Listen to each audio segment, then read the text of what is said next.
1월 29일 금요일 새벽예배 본문의 말씀은 구약성경 에스라서 1장 1절로 11절까지 말씀이 되겠습니다. 자, 오늘부터 이제 누가복음을 우리가 어제로 끝냈고 오늘부터는 구약성경 에스라서를 아침마다 새벽마다 묵상하도록 하겠습니다. 그래서 에스라서는 총 10장으로 되어 있는데요. 이 에스라서의 말씀을 통해서 주된 내용은 포로 귀환, 바벨론 포로에서 돌아온 이스라엘 백성들이 하나님의 성전을 회복하는, 그리고 눈에 보이는 성전뿐만 아니라 이스라엘 백성들의 신앙의 믿음의 성전, 그들의 그 신앙을 개혁하는, 또 재건하는 그러한 내용의 말씀이 되겠는데, 오늘날 또 우리에게 꼭 필요한 말씀이라고 생각됩니다. 그래서 오늘부터 시작하는 에스라서의 말씀을 통해서 매일매일 하나님이 주시는 은혜를, 또 우리가 정말 재건해야 되고 회복해야 될 것들이 무엇인지를 말씀을 통해서 함께 은혜를 받도록 하겠습니다. 자, 오늘은 1장 1절에서 11절 1장 전체 말씀인데요. 먼저 에스라서의 개관을 좀 해드리자면, 자, 에스라서는 에스라라는 건 사람 이름입니다. 저자의 이름이에요. 학사 겸 제사장으로서 에스라는 제2차 포로 귀환과 신앙 개혁을 주도한 인물입니다. 자, 이 에스라서는 총 10장으로 되어 있는데요. 1장부터 2장까지에서는 1차 포로 귀환과 귀환자들의 그 명단, 그리고 3장부터 6장에서는 예루살렘 성전을 재건하는 그 내용이 나오고, 7장부터 8장에서는 2차 포로 귀환과 명단, 포로 귀환자들의 명단이 나오고 있고, 9장부터 10장에서는 에스라의 개혁 운동이 이제 언급되어져 있습니다. 자, 이 백그라운드를 이 에스라서의 백그라운드를 좀 말씀드리자면, 이스라엘이 남북으로 갈리게 되죠. 남북으로 갈리는데, 북이스라엘은 BC 722년에 아수르에 의해서 멸망당합니다. 남유다보다 먼저 멸망을 당하고요. 그리고 남유다는 바벨론에 의해서 BC 586년에 이제 멸망을 당하게 돼요. 바벨론에 의해서 멸망을 당할 당시에 3차에 걸쳐서 포로로 끌려가요. 자, 그런데 그때 하나님께서 그러한 고난의 시기를 주시면서 약속하신 게 있어요. 70년이라는 시간이 차면 하나님께서 돌아오게 해주시겠다. 그런 약속을 예레미야 선지자를 통해서 이렇게 하셔요. 그런데 그럼에도 불구하고 그 약속의 말씀을 못 믿고 포로 생활을 하기 싫어서 애굽으로 도망가고 다른 나라로 도망가서 거기에 흡수되어져 산 사람들도 있었고, 대부분은 이제 바벨론의 포로로 3차에 걸쳐서 이제 끌려가게 됩니다. 자, 그러다가 이 바벨론이 페르시아, 바사에게 멸망을 당해요. 그러면서 아수르와 그 북이스라엘을 멸망시켰던 아수르와 남유다를 멸망시켰던 바벨론은 그 이스라엘 민족들을, 식민지 정책 자체가 아주 말살하는 거였었어요. 그들의 정신, 그들의 문화, 그들의 풍습 이런 것들을 말살시키는 정책이었는데, 이 바사왕 고레스는 하나님이 예비하시고 택하신, 준비시킨 왕이었기 때문에 하나님의 역사 가운데, 섭리 가운데 그 바벨론을 멸망시키고 나서 그 식민 정책을 어떻게 하냐면 존중했어요.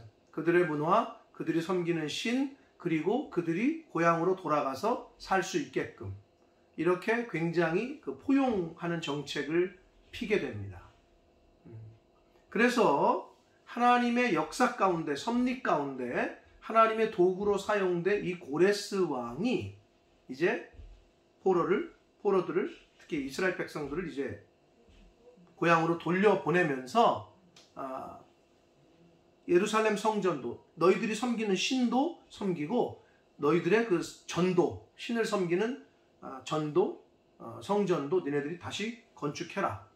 그것뿐만 아니라 건축할 수 있게끔 물질적으로도 또 여러 가지 재료들 이런 것들을 또 다 공급을 해줘요. 참 어떻게 그럴 수 있을까 하는 생각이 들지만 하나님의 역사요, 하나님의 섭리라고 뿐이 설명할 길이 없습니다. 자, 이런 기본적인 개관을 여러분 머릿속에 좀 두시고 이제 본문 속으로 한번 들어가 보도록 하겠습니다. 자, 1장 1절입니다. 바사왕, 바사는 페르시아를 말합니다. 시리아, 오늘날에 고레스 원년에 그랬습니다. 그 정확한 때를 지금 얘기하고 있어요. 바사왕 고레스 원년, 바벨론을 정복한 539년, BC 539년을 말합니다. 자, 이때에 여호와께서 예레미야의 입을 통하여 하신 말씀을 이루게 하시려고. 자, 예레미야 25장, 29장에 보면 내가 때가 70년 후에 내가 다시 너희들을 돌려보내겠다. 돌아오게 하겠다. 회복시키겠다. 이런 언약을 하셨단 말이에요. 자, 그래서 그 말씀을 이루게 하시려고 바사왕 고레스의 마음을 감동시키셔요, 하나님께서. 그러니까 고레스가 한 게 아니라 포로 귀환은 결국 하나님의 섭리 가운데 이루어진 거다라는 것을 언급합니다. 그래서 그가 온 나라에 공포도 하고 조소도 내려요. 한마디로 법을 내리는 거죠. 칙령을 내려서 바사왕 고레스는 이렇게 말합니다. 말하노니 하늘의 하나님 여호와께서 세상 모든 나라를 내게 주셨고 나에게 명령하사 유다 예루살렘의 성전을 건축하라 하셨나니. 언뜻 보면 유일신 하나님 여호와를 섬기는 사람이었나 이런 생각이 들어요. 그러나 그건 아니었고요. 그럼에도 불구하고 이스라엘이 섬기던 여호와 하나님에 대한 존재를 알고 있었고 인정하는 측면에서 생각하시면 됩니다. 왜냐하면 바사는 태양신을 섬겼거든요, 우상을. 근데 지금 그 고레스는 하나님의 특별한 섭리 가운데 이사야 44장 28절에 보면 이사야는 이렇게 표현합니다. 고레스는 나의 목자다. 이런 말씀이 거기 나와요. 하나님이 택하신 나의 목자라는 표현이 나와요. 그러니까 하나님께서 특별한 마음을 주셨던 거죠. 자, 그래서 지금 이와 같은 2절과 같은 그리고 3절과 같은 말을 할 수 있었던 거예요. 자, 그래서 하나님께서 유다 예루살렘의 성전을 건축하라고 하셨나니 3절 이스라엘의 하나님은 참신이다. 이거는 이런 고백은 정말 하나님의 섭리가 아니면 하나님이 그 마음을 감동시킨 것이 아니면 나올 수가 없는 이방 신을 우상을 섬기는 사람으로서 너희 중에 그의 백성된 자는 다 예루살렘으로 유다 예루살렘으로 올라가서 이스라엘의 하나님 여호와의 성전을 건축하라. 그는 예루살렘에 계신 하나님이시다. 하나님께서 특심한 마음을 주셨던 거예요. 자, 고레스는 하나님에 의해서 지금 쓰임받고 있는 거예요. 고레스가 유일신 하나님을 섬겼다고 보는 건 아니고 이스라엘의 하나님 여호와를 알고 있었고 인정한 측면에서 정도에서 해석하시면 됩니다. 자, 4절을 봅니다. 그 남아있는 백성이 그랬어요. 여기서 남아있는 백성이라고 하는 의미는 그렇지 못한 백성도 있다는 건데 제가 앞 서두에서 말씀드렸습니다마는 하나님께서는 이 바벨론을 통하여 남유다를 멸망당하게 하고 포로로 끌려가게 할 때 예레미야 선지자를 통해서 분명히 말씀하셨어요. 딴 데 가지 말아라. 너네 포로로 끌려가라. 하나님이 돌아오게 하실 거다. 이런 약속을 주셨는데 그들은 포로로 끌려가는 게 싫으니까 막 도망쳐가지고 애굽으로 막 내려가고 거기서 숨어 살고 거기서 그냥 그들처럼 동화돼가지고 사는 사람들이 있었단 말이에요. 그리고 또 여기서도 바벨론 속에서도 그 포로로 살면서도 신앙을 저버리고 하나님을 저버린 사람들도 있었죠. 그런 의미에서 남은 백성이라는 표현을 쓰고 있어요. 즉 어떤 의미에서는 하나님의 백성들 중에 고난을 극복하고 이겨내고 유혹에 빠지지 않고 그거를 이겨낸 남은 자만이 하나님의 영광의 날에 참여할 수 있다라는 교훈도 주고 있습니다. 그래서 그 남아있는 백성이 어느 곳에 머물러 살든지 그곳 사람들은 바사의 그 원주민들, 원래 그 땅에 살고 있는 사람들을 말해요. 그 사람들이 마땅히 은과 금과 그 밖의 물건과 짐승으로 도와주고, 포로로 끌려와가지고 살던 이스라엘 백성들이 지금 고향으로 돌아가는데 여러 은과 금과 물건과 짐승들을 도와주라는 거예요. 주라는 거예요. 그 외에도 예루살렘에 세울 하나님의 성전을 위하여 예물을 기쁘게 드릴지니라 라고 왕이 명령을 내는 거예요. 공포를 하는 거예요. 참 대단하죠. 어떻게 보면 그 출애굽 당시에 애굽에서 종살이하던 하나님의 백성들이 나올 때 그 애굽에서 그 모든 그 은금과 재물을 가지고 나오잖아요. 그것과 좀 비슷한 케이스라고 볼 수가 있습니다. 물론 바벨론 포로 유수가 제2차 출애굽에 비유되기도 하는데, 여기서도 하나님의 강권적인 역사하심으로 나올 때 많은 은근과 그 예루살렘을 건축할 비용들을 가지고 나온 거죠. 자, 5절을 봅니다. 이에 유다와 베냐민 족장들과 제사장들과 레위 사람들과 그 마음이 하나님께 감동을 받고 올라가서 예루살렘의 여호와의 성전을 건축하고자 하는 자가 다 일어나니. 자, 바벨론에게 포로로 끌려갈 때에는 남유다 사람들뿐만 아니라 북이스라엘에도 살던 사람들까지도, 그리고 유다와 베냐민 지파뿐만 아니라 다른 지파도 다 많이 끌려갔죠. 근데 여기서 유다와 베냐민 족장들이라고 특별히 두 지파를 언급해요. 남유다에게 속했던 이 지파들을 언급합니다. 다른 지파들이 나오진 않아요. 이게 어떤 의미냐? 이렇게 칙령을 내렸어요. 돌아가라고. 돌아가서 하나님의 성전을 건축하라고. 그런데 돌아가지 않고 그곳에 남아있는 사람들이 있었던 거죠. 무슨 말이냐? 포로 생활은 했지만 나름대로 그곳에서 정착을 했고 또 돈도 벌었던 사람들이 있었을 거예요. 근데 다시 돌아가자니 그 기반을 다 버리고 가야 되잖아요. 그러니까 돌아가기가 싫은 거지. 그러니까 하나님의 은혜로 고향으로 돌아갈 수 있게 됐고 하나님의 성전을 다시 건축할 수 있는 기회를 주셨는데 돌아가지를 않았던 사람들이 있었던 거예요. 이건 오늘날도 마찬가지예요. 세상의 어떤 자리, 위치, 재물 때문에 돌아가야 될 곳으로 해야 될 일을 못하는, 오늘날에도 이런 물질적인 유혹과 그런 어려움에 빠져 있는 그런 신앙인들도 오늘날에도 있는 것과 마찬가지로 이 당시에도 그랬다는 거예요.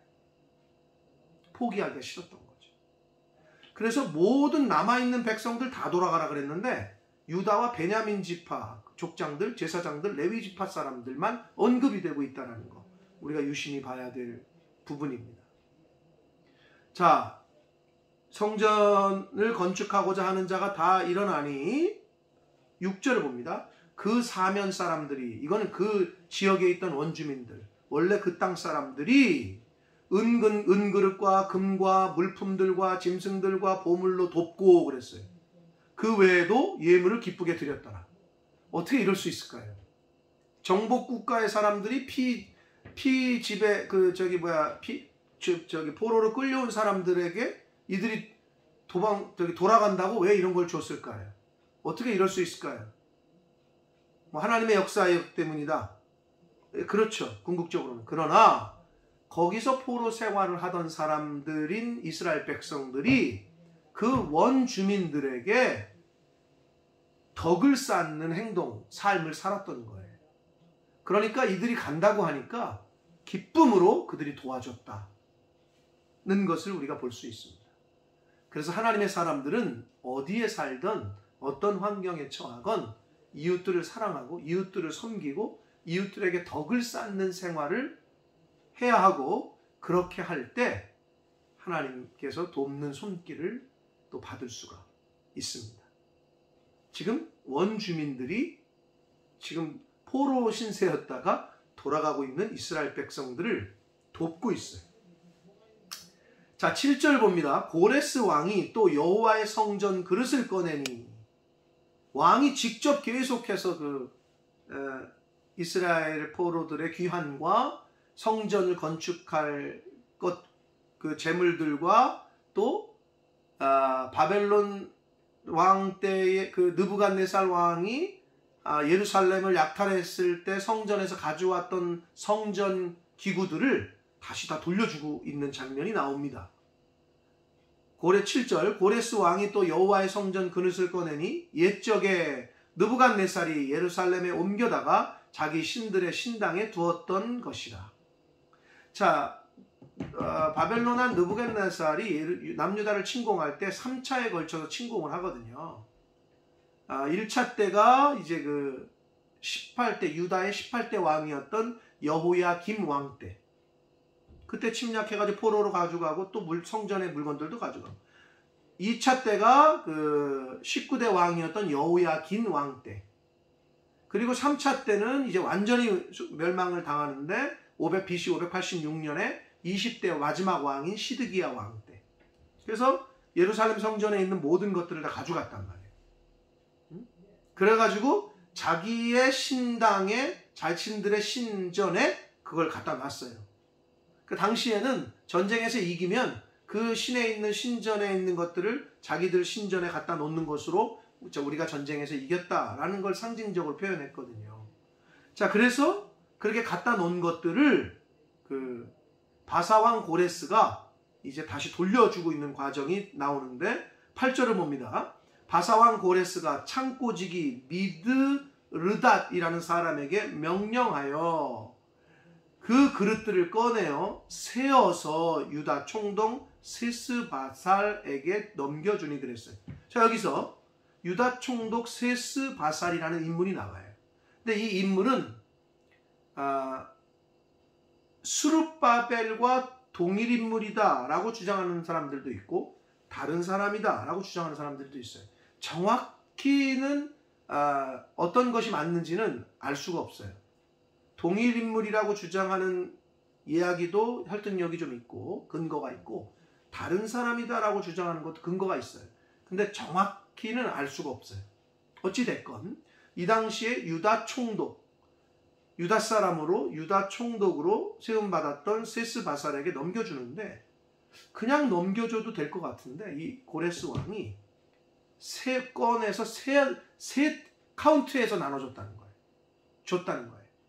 그러니까 어떻게 보면 조금 뭐 좋은 것들은 남겨두고, 이게 아니고 전부 다 줬다는 걸 의미하기 위해서 카운트까지 해가면서 난 이만큼 줬다, 너네들에게 다 줬다, 이렇게 철저하게 고레스 왕이 다시 성전, 예루살렘 성전 하나님의 전에 있던 물건들을 다 돌려줍니다.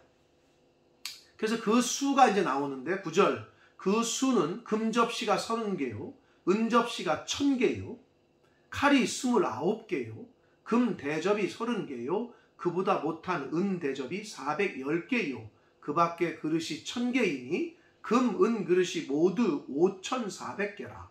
사로잡힌 자를 바벨론에서 예루살렘으로 데리고 갈 때에 세스바살이 그 그릇들을 다 가지고 갔더라 라고 말씀하고 있습니다. 자, 우리가 오늘 1장을 살펴봤습니다. 하나님의 예언대로, 약속하신 대로 70년이 찼고 때가 차서 하나님께서 이스라엘 백성들을 이제 귀환을 시키십니다. 그리고 가서 하게 한 것이 성전을 재건하게 하는 일인데, 거기에 바사왕 고레스가 하나님의 인도하심과 하나님의 강권적인 역사하심으로 쓰임을 받았고, 어떻게 돌아가게 됐고, 어떻게 돌아갈 때 되어졌는지를 1장을 통해서 우리가 보았습니다. 사랑하는 성도 여러분, 이걸 통해서 우리가 뭘 볼 수 있냐면, 세계사의 역사는 이스라엘이라는 역사의 관점이 아니고 이 세계사의 역사는 하나님이 택하신 하나님의 백성들을 중심으로 하나님께서 움직이십니다. 하나님이 움직이시는데 하나님이 택하신 하나님의 백성들을 중심으로 움직인다는 거예요.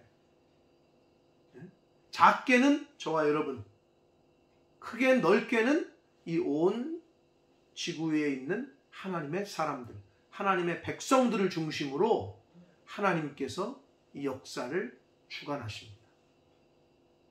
그러므로 이 하나님의 역사에 주관하심, 그리고 그 하나님의 말씀의 예언이 성취되어져 가는 걸 우리가 또 보게 되는데, 저와 여러분이 나를 중심으로 하나님께서 이 역사를 주관하신다.